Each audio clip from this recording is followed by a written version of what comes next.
सुनो अनाया, मैंने तुम्हारे खिलाफ सबूत देखे हैं। ऋषि के मर्डर वेपन में तुम्हारे फिंगरप्रिंट मिले हैं। मामला बहुत सीरियस है। सर, मैंने कोई खून नहीं किया है। देखो अनाया, मुझे पूरा विश्वास है कि तुम बेगुनाह हो, लेकिन मैं भी कुछ कर नहीं सकता। सर, आप मुझे एक मौका दीजिए, मैं खुद को बेगुनाह साबित करूंगी। अनाया अपने घर में मजे से रात का खाना बना रही थी। अचानक उसके घर की घंटी बजती है। अरे, इस वक्त पे कौन हो सकता है? अनाया जैसे ही दरवाजा खोलती है, सामने 2 पुलिस वाले खड़े थे।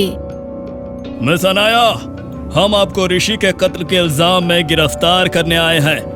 You are under arrest. Anaya के होश उड़ जाते हैं। वो ऋषि को पिछली शाम ही मिली थी। सुबह अनाया की माँ अनाया को कॉल करती है। अनाया, कैसी हो बेटा? मैं ठीक हूँ मम्मी। बेटा, तुम काम में इतनी बिजी हो कि हमें समय ही नहीं दे पाती हो। हाँ मम्मी, काम का प्रेशर ही इतना ज्यादा है। पुलिस वालों को और कोई नहीं मिला? Come on mummy. अच्छा बेटा, वो सब तो ठीक है। तुम्हारे पापा ने तुम्हारे लिए एक लड़का देखा है। मम्मी, आप लोगों की पसंद मैं अच्छी तरह समझती हूँ। होगा कोई ऐरा गैरा नत्थु खैरा। अरे बेटी, वो बड़ी कंपनी में सॉफ्टवेयर इंजीनियर है, बिल्कुल तुम्हारी उम्र का। मम्मी प्लीज, अभी ये सब बात नहीं। देखो बेटा, हम बुढ़े हो रहे हैं, क्या तुम हमें अपने नाती नातिनों से खेलने का मौका नहीं दोगी? ओफो माँ, क्या ये सब बातें फोन पर जरूरी है? अच्छा, एक बार मिल तो ले उससे। ठीक है माँ, मैं उससे मिल लूंगी। देखो, मैं उस लड़के को तुम्हारा नंबर भेज रही हूँ। बाय। अरे माँ। इतने में फोन कट हो जाता है। अनाया को शाम 4 बजे एक कॉल आता है। हेलो, क्या आप मिस अनाया बोल रही हो? हाँ, आप कौन? जी, मैं ऋषि बोल रहा हूँ। अच्छा हाँ, ऋषि जी, कहिए। क्या मैं आपको डिनर पे ले जा सकता हूँ? क्यों? मैं अनजान लोगों के साथ डिनर पे नहीं जाती। ऋषि अचानक हुए इस कटाक्ष से घबरा जाता है। क्या मैंने कुछ गलत कहा क्या? जी, मैंने आपकी मम्मी से बात की थी। अच्छा, तो उन्हें ही ले जाओ। देखिए अनाया जी, अगर आपका मन नहीं है तो मैं डिनर प्लान कैंसिल कर देता हूँ। ऐसा करते हैं, फिर हम म्यूजियम देखने चलते हैं। लगता है आप मुझे बाहर ले जाकर ही मानेंगे। ओके, मैंने अपनी माँ को वादा किया है कि आपसे मिलूं। कुछ घंटों के बाद दोनों म्यूजियम में मिलते हैं। साथ में म्यूजियम घूमने के बाद दोनों पार्क में बैठकर खूब बातें करते हैं। थोड़ी देर के बाद दोनों एक अच्छी सी रेस्टोरेंट में जाते हैं। दोनों वहाँ खाना खाकर बिल देते हैं। तभी अचानक से ऋषि के मोबाइल में एक कॉल आ जाता है। एक्सक्यूज मी, मैं 1 मिनट में आता हूँ। It's okay. थोड़ी देर बाद ऋषि वापस आता है। सॉरी अनाया, मुझे एक जरूरी काम से ऑफिस जाना होगा। It was nice to meet you. No problem, I also enjoyed your company. दोनों उस रेस्टोरेंट से अपने अपने रास्ते निकल जाते हैं। अनाया पुलिस जीप में थाने पहुंचती है। पुलिस वाले अनाया को लॉकअप में डाल देते हैं। तभी कमिश्नर साहब थाने पहुंचते हैं। अनाया, मुझे जब पता चला तुम पर इल्जाम है तो मैं दौड़े दौड़े यहाँ पर आया हूँ। मैं तो खुद शॉक्ड हूँ सर, मुझे कुछ समझ में नहीं आ रहा है। तुम सब लोग बाहर जाओ। कमिश्नर साहब के ऑर्डर से सभी पुलिसकर्मी बाहर चले जाते हैं। सुनो अनाया, मैंने तुम्हारे खिलाफ सबूत देखे हैं। ऋषि के मर्डर वेपन में तुम्हारे फिंगरप्रिंट मिले हैं। मामला बहुत सीरियस है। सर, मैंने कोई खून नहीं किया। देखो अनाया, मुझे पूरा विश्वास है कि तुम बेगुनाह हो, लेकिन मैं भी कुछ कर नहीं सकता। सर, आप मुझे एक मौका दीजिए, मैं खुद को बेगुनाह साबित करूंगी। अनाया, मुझे तो लगता है ये भी तुम्हारे लिए एक केस ही है। तुमने हमारी बहुत मदद की है, इसलिए मैं तुम्हें एक मौका देता हूँ। Thank you sir. और हाँ, तुम्हारे पास अपना केस सुलझाने के लिए आज रात का ही समय है। ये कहकर कमिश्नर अनाया को एक फोन और चाबी देते हैं। मुझे निकलते ही इस सिक्योर नंबर पे कॉल करना। गुड लक अनाया, लेकिन याद रखो, ये तुम्हारा लास्ट चांस है। Be careful. इतना कहकर कमिश्नर वहाँ से चले जाते हैं। रात को अचानक अनाया मौका देखकर निकल जाती है और कमिश्नर साहब को कॉल करती है। हेलो कमिश्नर साहब। नहीं, मैं देव बोल रहा हूँ। देव पुलिस डिपार्टमेंट का एक हैकर था जो सारी इन्फॉर्मेशन रखता था। हाँ देव बोलो, मैं बाहर निकल गई हूँ। अनाया, तुम्हें ऋषि के घर जाकर क्राइम सीन को देखना है।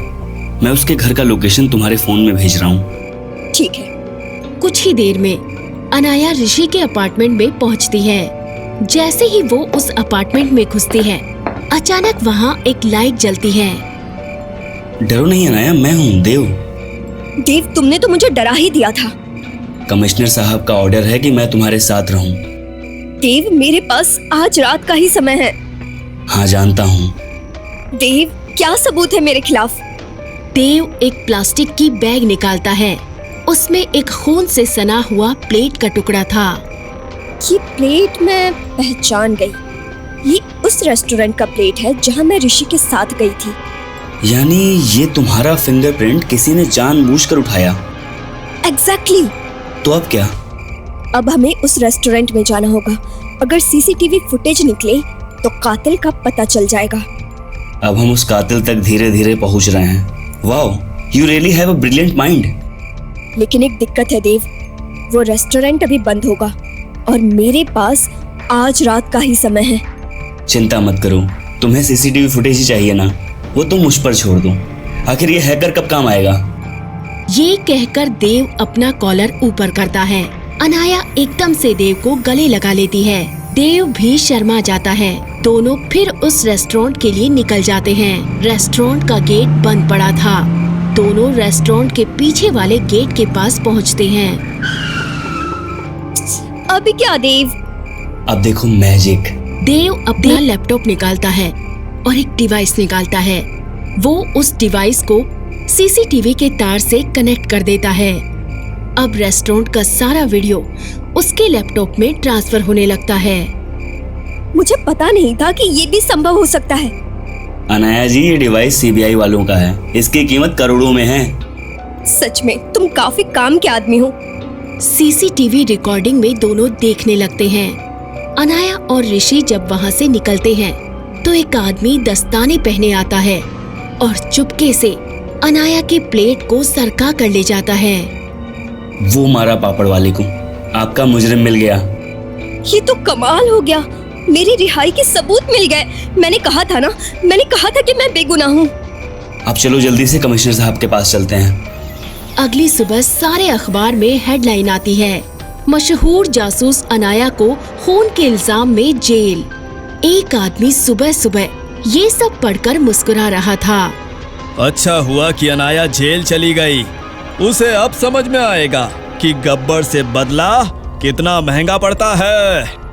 तभी अचानक गब्बर के घर के पास पुलिस की कार आ जाती है। ये देखकर गब्बर चौंक जाता है। मिस्टर गब्बर, एक कुख्यात गैंगस्टर, आपको ऋषि के कत्ल के इल्जाम में गिरफ्तार किया जाता है। ये सब क्या है? एक शरीफ आदमी को परेशान करते हुए शर्म नहीं आती? तभी कमिश्नर गब्बर को एक जोरदार थप्पड़ मारता है। अब तो सच बोल दे गुंडे, तुम्हारा मर्डर वेपन के साथ संबंध मिला है। गब्बर अचानक भागने की कोशिश करता है, लेकिन तभी एक पुलिस वाला उसे पकड़ लेता है। मुझे माफ कर दो साहब, मैंने गुस्से में आकर किसी का खून कर दिया। लेकिन आखिर तुमने एक बेगुनाह को मारा क्यों? और तुम्हारे उस बेचारे से क्या दुश्मनी थी? साहब, उस घमंडी अनाया ने मेरे पिताजी को जेल भिजवाया था, तो मैंने भी उसे मजा चखाने के लिए उसे फंसाने का प्लान बनाया। क्या मिला उसे मार के?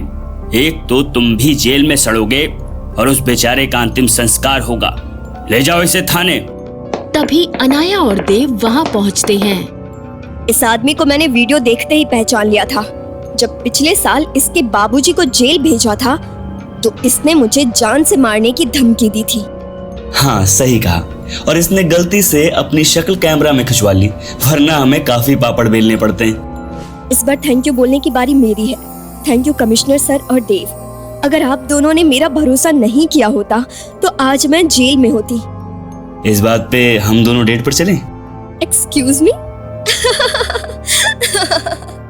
अरे मेरा मतलब है पार्टी दे दूं, तुम भी ना। इसके बाद सभी हंसते हुए छोले भटूरे खाने चले जाते हैं।